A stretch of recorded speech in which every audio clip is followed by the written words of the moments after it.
Que bênção, que noite gloriosa. Nossos irmãos, o casal argentino, acabou de mandar mensagem. Eles estão há mais de 1 hora no ponto de ônibus, esperando o ônibus. E ainda não passou nenhum ônibus para buscá-los. Mas ele disse, mas estamos esperando, pode crer, pastor. Logo chegamos. Que assim seja em nome de Jesus.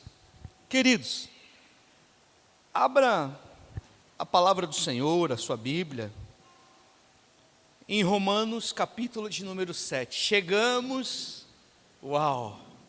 no capítulo de número 7. E confesso que precisamos de muita revelação do Espírito Santo de Deus, de muita sabedoria do Senhor, para que nós venhamos ver muito mais além do que simplesmente palavras, do que simplesmente a letra, mas que nós possamos ver o coração de Deus nesse capítulo de número 7 da carta do apóstolo Paulo. Alguns estudiosos dizem que essa é uma das cartas mais difíceis de interpretar, de compreender, mas eu creio que o Senhor vai nos conduzir de uma maneira tão amável, doce, como tem nos conduzido, e nós iremos entender de maneira tranquila. Capítulo de número 7, nós vamos falar sobre o tema central desse capítulo 7 é a libertação da lei. E eu vou ler com vocês até o versículo de número 6. Romanos, capítulo 7, do versículo de número 1 ao versículo de número 6, que é até aí que nós vamos trabalhar hoje, se o Senhor permitir. Todos com a Bíblia aberta, Romanos capítulo 7, versículo 1, amém? Vamos lá então? Diz assim: meus irmãos, falo a vocês como a pessoas que conhecem a lei. Preste atenção no que Paulo está falando. Meus irmãos, falo a vocês como a pessoas que conhecem a lei. Acaso vocês não sabem que a autoridade sobre alguém apenas enquanto vive? Vocês relembram que há 2 quartas-feiras, se não me falha a memória, nós falamos a respeito do poder que há da lei na vida de um ser humano, e esse poder, essa autoridade é até o momento em que essa pessoa vive. A partir de sua morte, a lei não tem mais domínio sobre a pessoa. Então Paulo ele deixa claro aqui: acaso vocês não sabem que a lei tem autoridade ou domínio, dependendo da tradução, sobre alguém apenas enquanto vive? Versículo 2. Por exemplo, pela lei, a mulher casada está ligada a seu marido, enquanto ele estiver vivo. Mas se o marido morrer, ela estará livre da lei do casamento.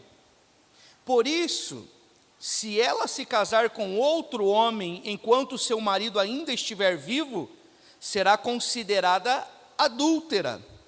Mas se o marido morrer, ela estará livre daquela lei. E mesmo que venha se casar com outro homem, não será adúltera. Versículo 4. Assim, meus irmãos, vocês também morreram para a lei, por meio do corpo de Cristo. Presta atenção, aqui Paulo traz a revelação da forma em que nós morremos para a lei e vivemos para Cristo. Nesse versículo de número 4. Assim, meus irmãos, vocês também morreram para a lei por meio do corpo de Cristo, para pertencerem a outro, aquele que ressuscitou dos mortos, a fim de que venhamos a dar frutos para Deus. Então, é muito claro que enquanto nós vivermos debaixo da lei, nós jamais poderemos gerar frutos para Deus. É somente morrendo com Cristo e ressuscitando com Cristo que nós então conseguiremos dar o fruto para Deus. É isso que ele deixa claro no versículo 4. Nós vamos aprofundar mais esse tema aí. Versículo 5. Pois quando éramos controlados pela carne, As paixões pecaminosas despertadas pela lei atuavam em nossos corpos, de forma que dávamos frutos para a morte. Mas agora, morrendo para aquilo que antes nos prendia, e o que nos prendia? A lei. Fomos libertos da lei. Perdão, o que nos prendia? O pecado. Fomos libertos da lei, para que sirvamos conforme o novo modo do Espírito, e não segundo a velha forma da lei escrita. Uau! Então, vamos trazer mais luz e mais clareza. Apóstolo Paulo aqui, ele vai trazer a ilustração de um casamento, para falar entre a lei e a igreja, a lei e o cristão.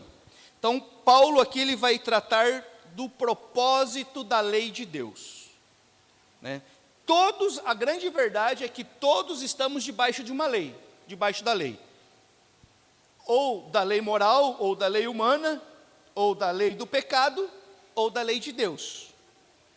Então, a pergunta que eu quero iniciar fazendo, e eu preciso trazer uma introdução, antes de entrar nesses versículos, para que nós entendamos melhor, qual é o lugar da lei na vida de um cristão? Ou, melhor perguntando, a lei é má ou é boa? E agora? Qual é o lugar da lei na nossa vida? A lei, ela é má, ela é ruim ou ela é boa? A lei, ela é a causa do pecado? A lei, ela é a causa da morte? Absolutamente não. A causa da morte é o pecado. A causa do pecado é o desejo de viver uma vida separada, independente de Deus. Então a lei é boa, a lei é justa e a lei é santa. Perfeito. Vamos ler no versículo 12, por gentileza, desse mesmo capítulo 7. Alguém levanta a mão e lê o versículo 12, só o versículo 12. Nós vamos ver se a lei é ruim, se a lei é boa, se a lei, o que a lei é. O que Paulo fala da lei? De fato, a lei é santa e o mandamento é santo, justo e bom. O problema não está na lei, e nunca esteve. Então nós precisamos entender que a lei, ela não é a causa do pecado, e a lei, ela não é a causa da morte. E é isso que Paulo vai relatar nesse capítulo de número 7. Porque nós precisamos entender por que a lei é santa, por que o mandamento é santo, justo e bom. Porque a lei de Deus proíbe o pecado. Porque a lei de Deus prescreve a justiça e ainda nos protege contra a transgressão. A lei de Deus, a lei de Deus proíbe o pecado e nos protege contra a transgressão. Pastor, temos respaldo bíblico para isso? Temos. Salmos 119, 165. Salmos não é capítulo, Salmos é número, porque são cânticos. Então, Salmos de número 119, versículo 165. Alguém pode ler, por gentileza? Salmos 119, verso 165. O que diz aí?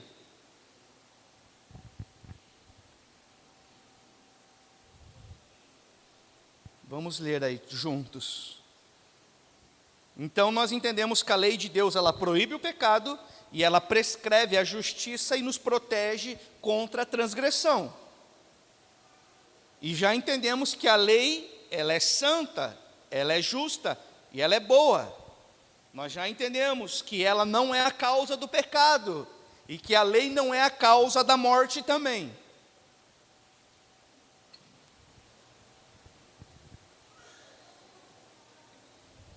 Salmos 119, verso 165.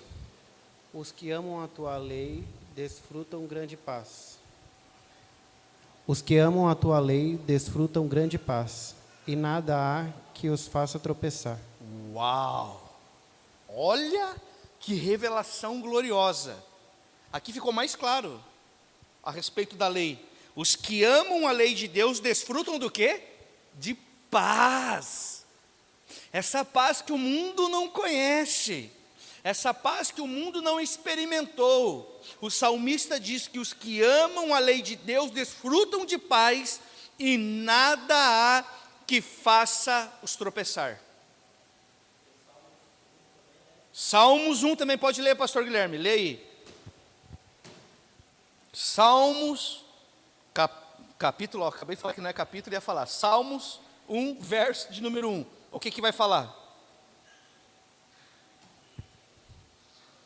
Vamos ler juntos aí.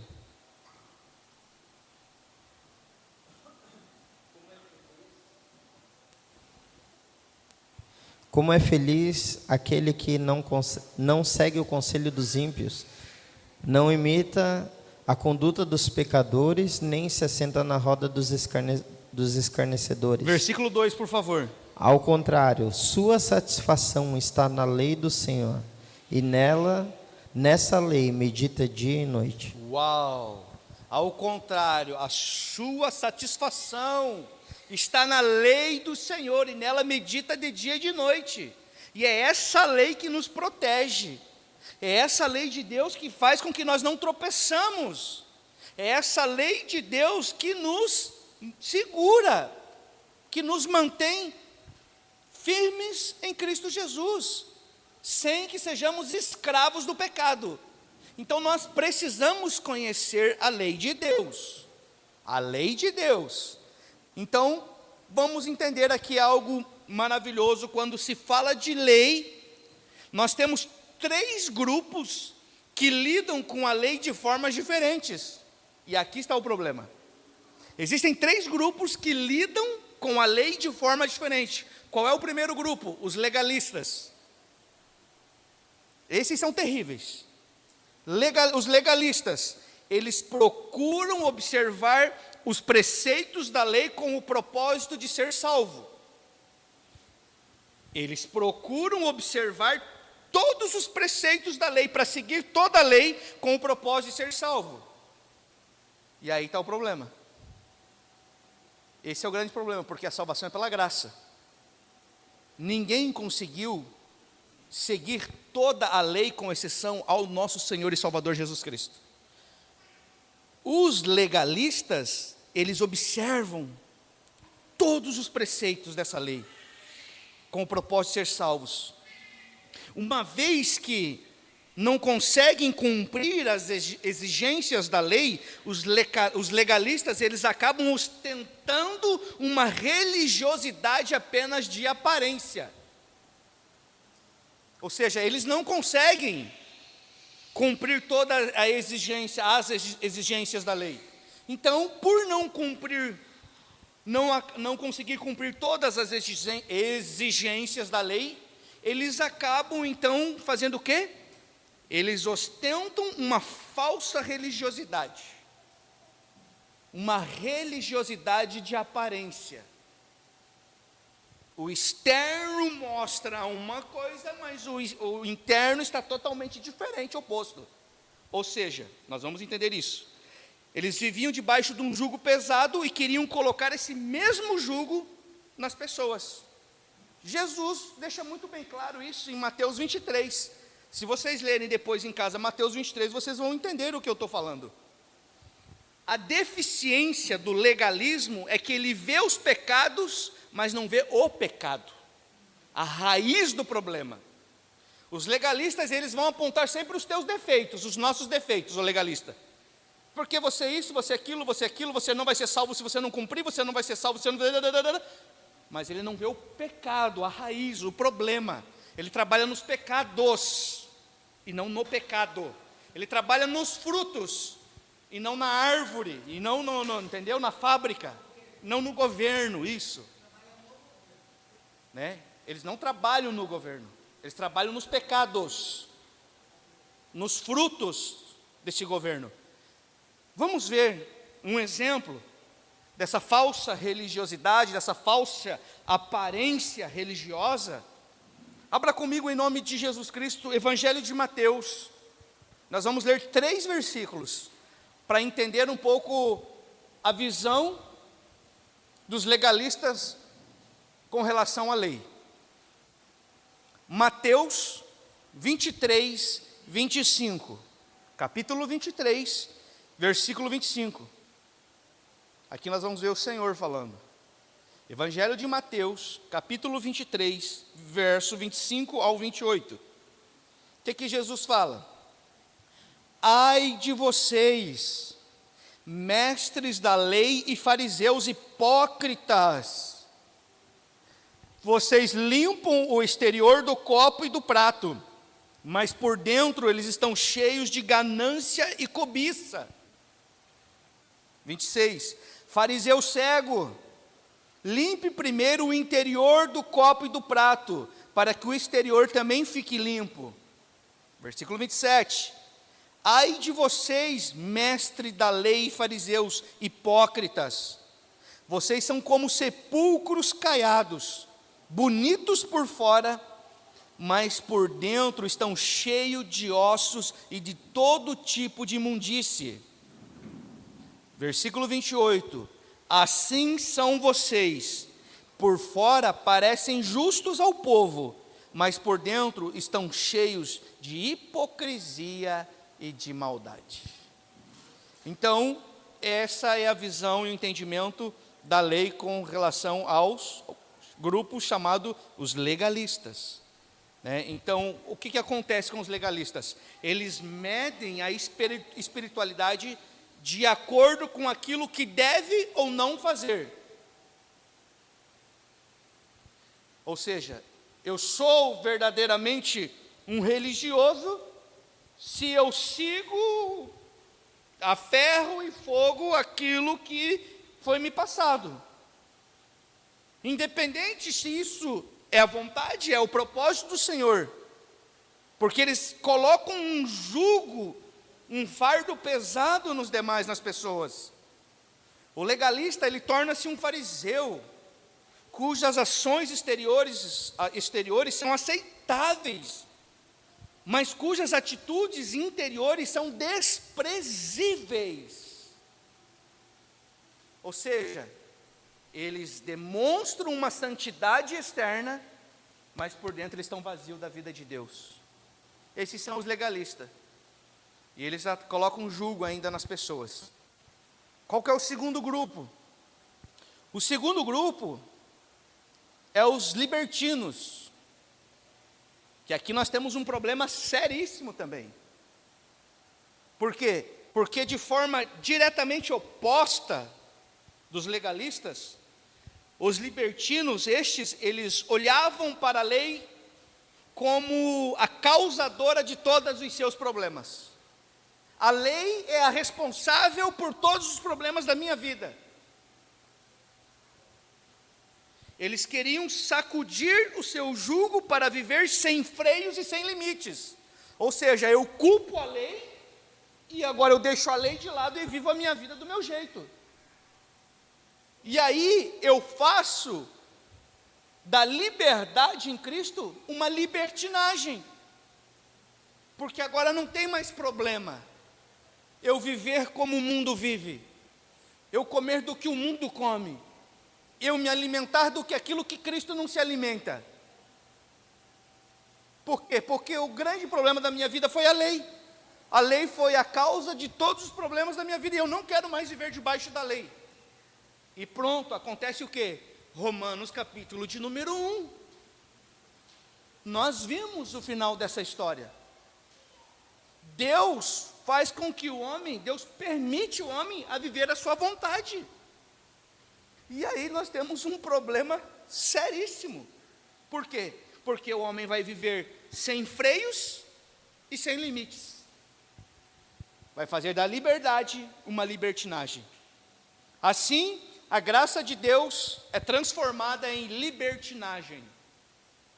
Isso é terrível. Isso é triste, isso é perigoso, irmãos.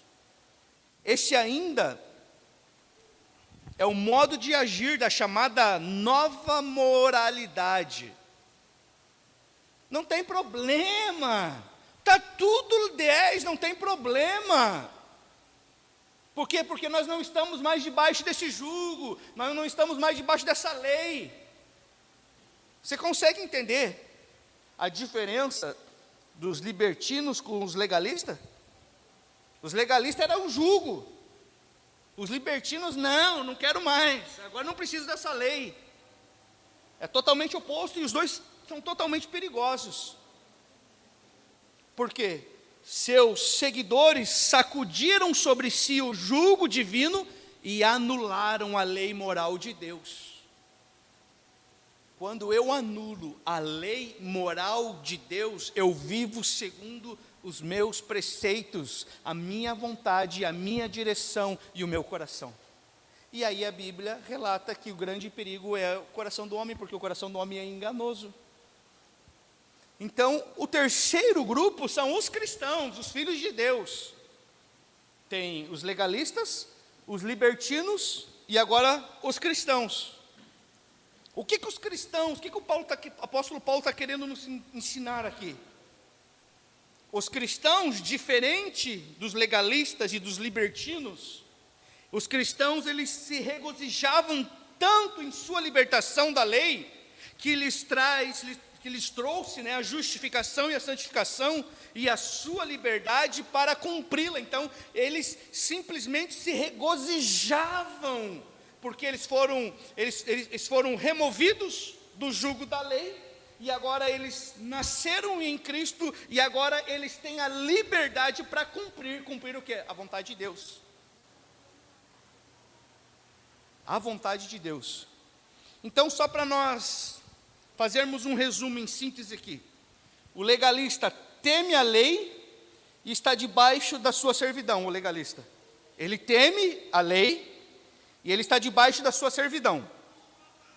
O libertino, ele detesta a lei e a lança fora. Agora, o cristão, ele respeita a lei, a qual ele ama e obedece.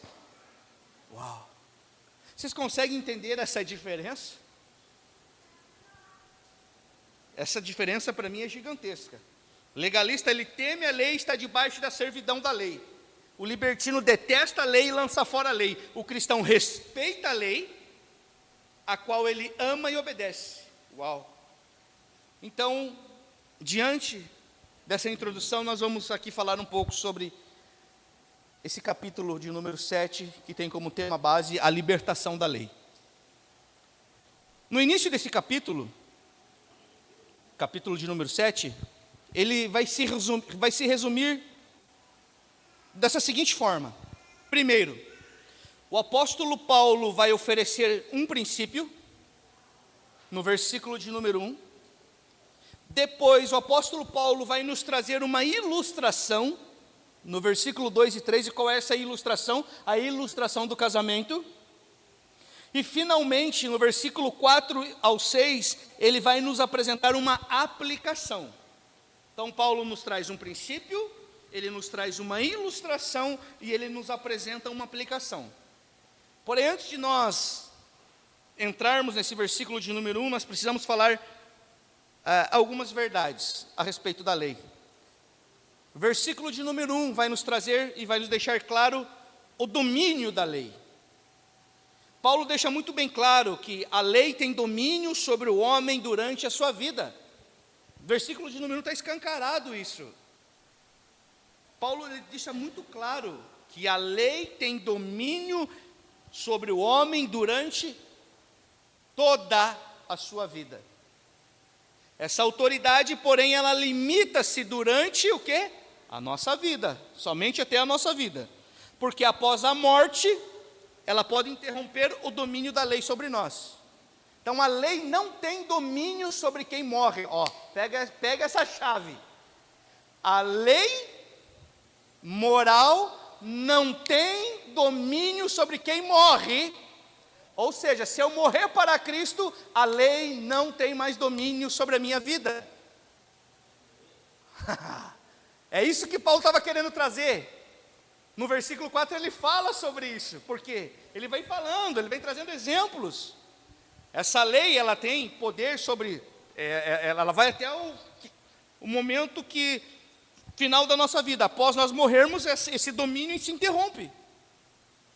Então Paulo já está trazendo assim, ei, igreja, é necessário morrer para não estar mais sobre o domínio da lei, né?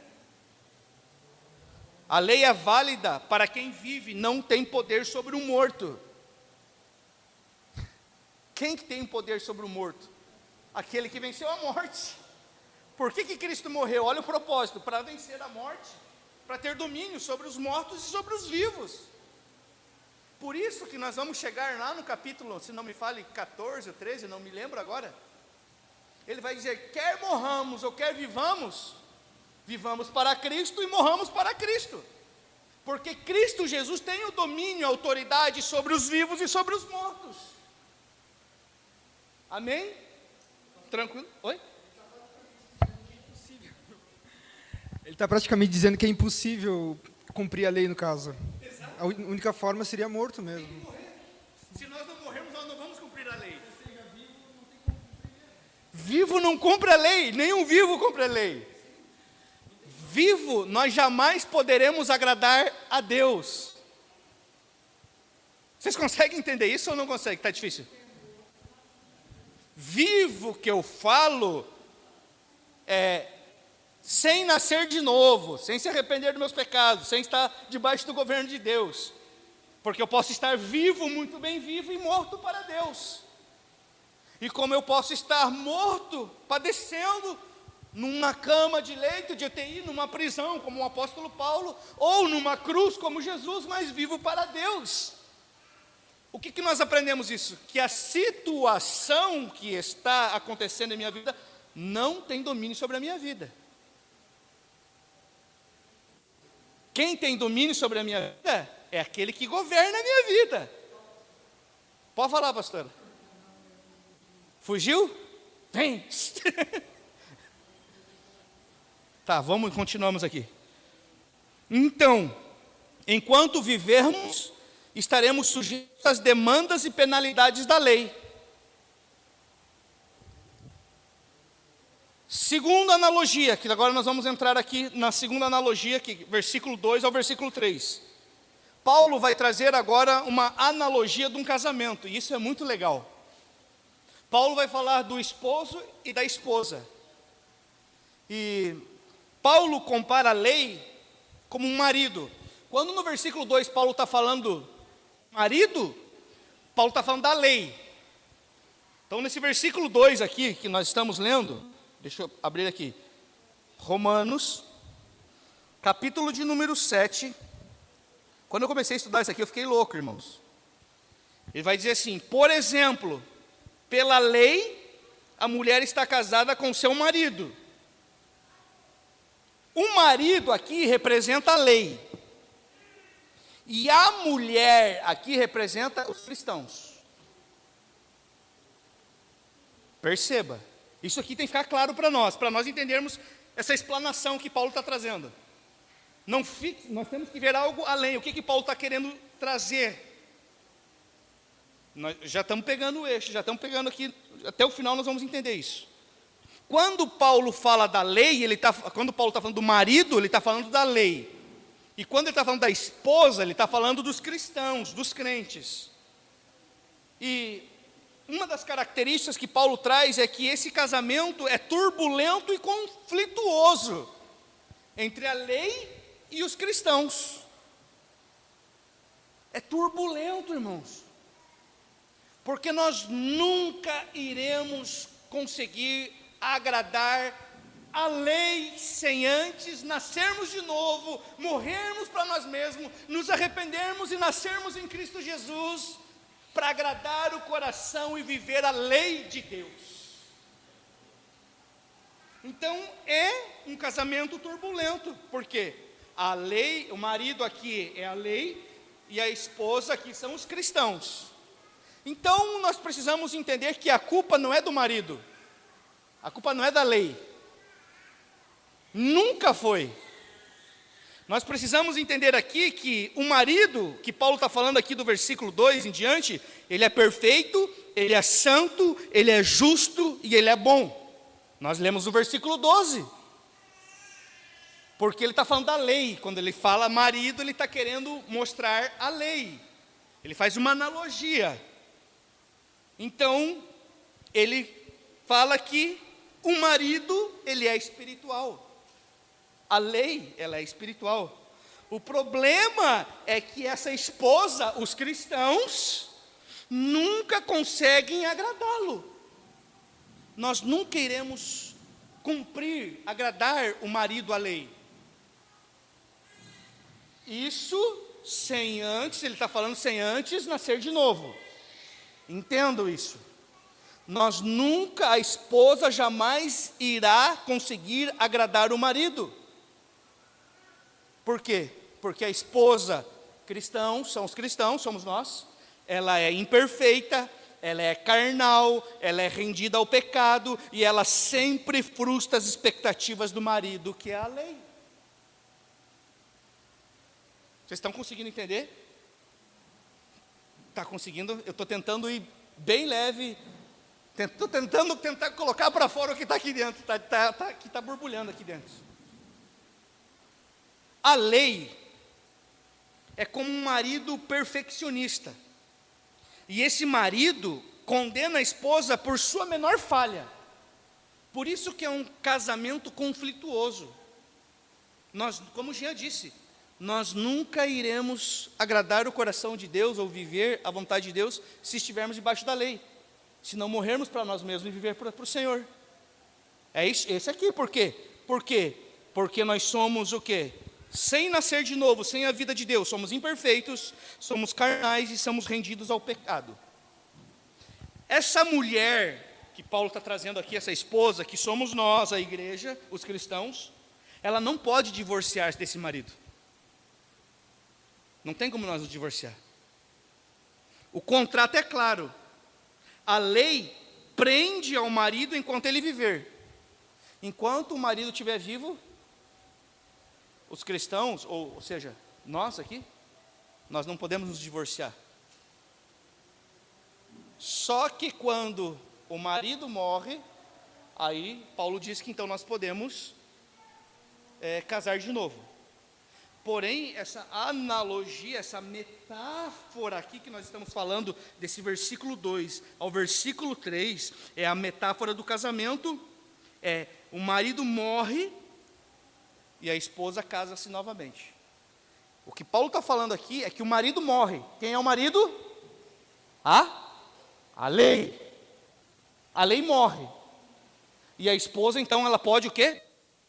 Casar-se novamente. E com quem que essa esposa, quando a lei morre, ela se casa? Com Cristo. Porque nós deixamos de viver debaixo da lei para viver debaixo do domínio, do governo da lei de Deus. Era isso que ele está querendo falar. Então, no caso aqui em apreço, não é o marido quem morre a lei, mas é a esposa. Aqui, nesse versículo. Não é a lei que morre. Segundo os costumes e tradições judaicas, nós vamos ver que o marido tinha que morrer para que a esposa tivesse a liberdade, vamos dizer assim, de casar-se novamente. Porém, o que Paulo está querendo falar da lei e da igreja, que é a esposa, que somos nós, ele está falando aqui, porém, nesse caso em apreço, não é a lei quem morre, mas é a esposa. Somos nós que morremos. Por quê? Vocês lembram no versículo número 1 do capítulo de número 7 que diz que a lei, ela tem autoridade até enquanto nós permanecermos vivos. A partir do momento que nós, a esposa, que aqui Paulo está falando, morrermos, acabou essa lei, já não tem mais governo sobre as nossas vidas. Então nós precisamos entender o quê? Que o crente, ele morre ao identificar-se com Cristo na sua morte. Quando que a esposa que morre? quando nós nos identificamos, quando nós reconhecemos, quando nós nos submetemos, quando nós nascemos de novo, quando nós aceitamos a Jesus Cristo como Senhor e Salvador, aí nós morremos com Cristo, para nascer novamente com Ele, com novidade de vida. Assim como a morte do marido da lei liberta a esposa, a igreja, do vínculo matrimonial, existe uma morte por meio da qual nós somos libertados da lei. E qual é essa morte? É pela morte de Cristo. Nós somos libertados ou libertos da lei através da morte de Cristo. Através da morte de Cristo nós recebemos a nossa libertação de todas as exigências da lei. A lei não tem mais domínio sobre nós, quando nós estamos e permanecemos em Cristo. É isso que Paulo está querendo falar. Porque se eu for viver sobre os princípios da lei, eu vou me decepcionar, porque eu não vou conseguir cumprir. O jugo vai ser muito grande da lei. Ninguém conseguiu cumprir. Ninguém. Com exceção a um, Jesus Cristo. Então, nós precisamos saber que, enquanto a lei nos governa, não há menor possibilidade de sermos libertos da escravidão do pecado. Não existe. Não existe. Quando, vamos entender, vamos mudar essa pergunta para ficar mais fácil. Quando que nós somos libertos da escravidão do pecado, então? Quando somos libertos da escravidão do pecado? Quando?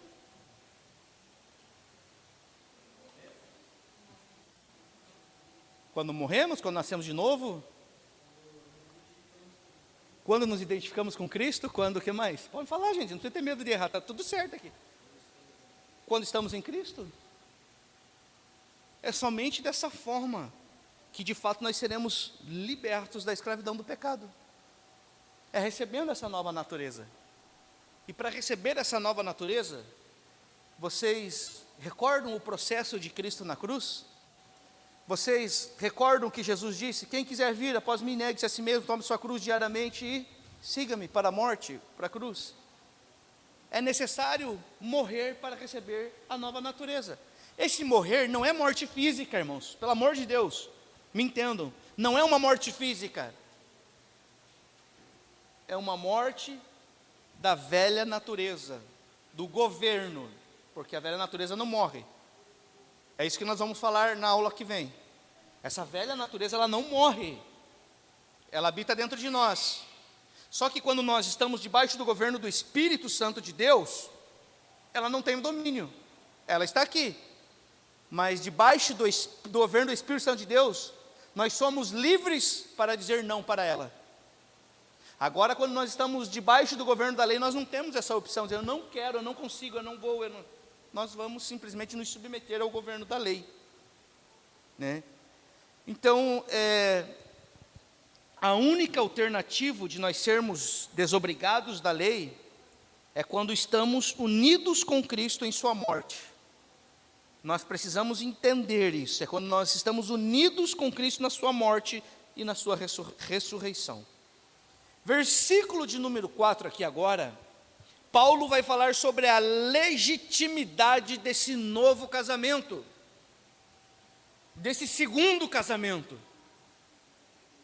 Porque como a esposa morreu, a igreja, o cristão morreu, agora ele vai então se unir a Cristo Jesus e vai viver esse segundo casamento que é com Cristo, e esse segundo casamento que é eterno, e que é libertador. Pode falar, pastor Guilherme.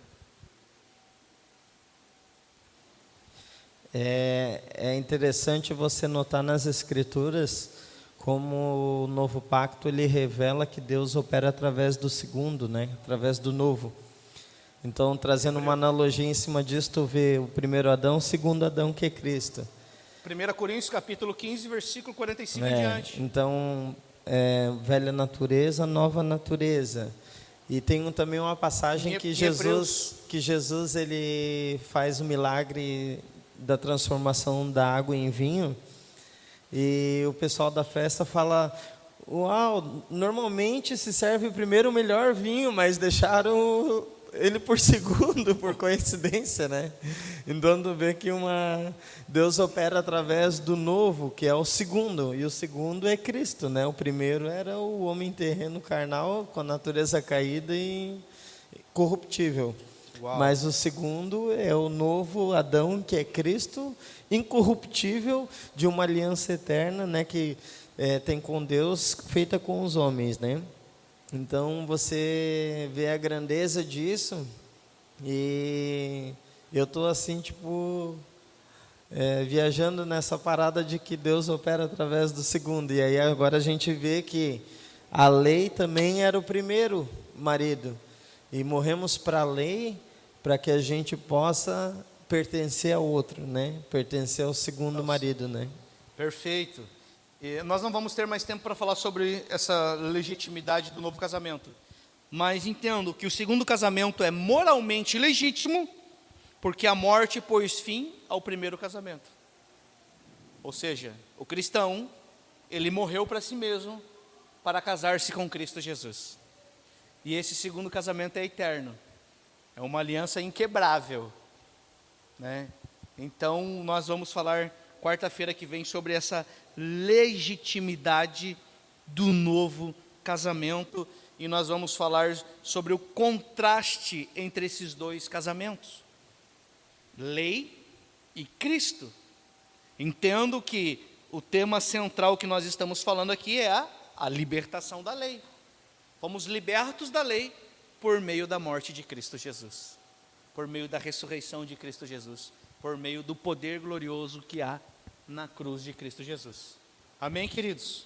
Vamos orar em nome de Jesus, assim mesmo como vocês estão. Vamos agradecer ao Pai.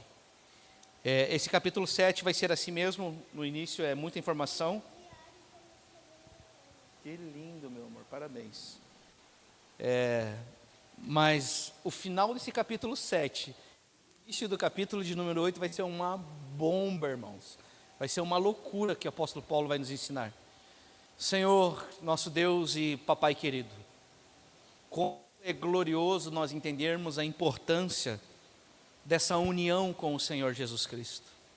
Como é glorioso nós entendermos a importância desse segundo casamento, que é o casamento da tua igreja com o teu Filho amado, nosso Senhor Jesus Cristo. Que o Senhor, durante a semana, possa continuar nos ministrando, porque louvamos ao teu santo nome, porque fomos libertos da lei do pecado, fomos libertos do governo da lei, fomos libertos do governo da mentira e do nosso governo próprio, para que nós possamos nos render, nos submeter, para que nós possamos viver a boa, perfeita e agradável vontade em Cristo Jesus. Que o Senhor, Pai, em nome de Jesus Cristo, nos conduza em amor, graça e misericórdia. Que verdadeiramente possamos contemplar a Tua beleza, a Tua maravilha, contemplar a Tua palavra, contemplar a Tua vida através da revelação da Tua palavra. Que o Senhor se revele a nós em uma medida maior, que nós venhamos entender e compreender, Senhor, a importância de Te conhecer. Que o Senhor possa, em nome de Jesus Cristo, abrir os nossos olhos do nosso entendimento, para que possamos sair de toda a ignorância, que possamos crescer e amadurecer como igreja santa e gloriosa. Pai, muito obrigado por esta noite, obrigado por cada vida que se dispôs a estar aqui aprendendo, se alimentando e conhecendo mais de Ti, da Tua palavra. Que juntos nós possamos prosseguir e avançar, Pai, como a igreja vitoriosa, aquela que o Senhor diz que em Cristo Jesus nós somos mais do que vencedores. Que o Senhor abençoe a nossa vida, abençoe, Senhor, a nossa semana, que cada vida que ouvir, Senhor, esta aula possa ser ministrado pelo poder que há no Espírito Santo de Deus e no nome do Senhor Jesus Cristo. Graças Te damos por mais uma quarta-feira maravilhosa. Obrigado, Senhor, em nome de Jesus. Amém e graças a Deus.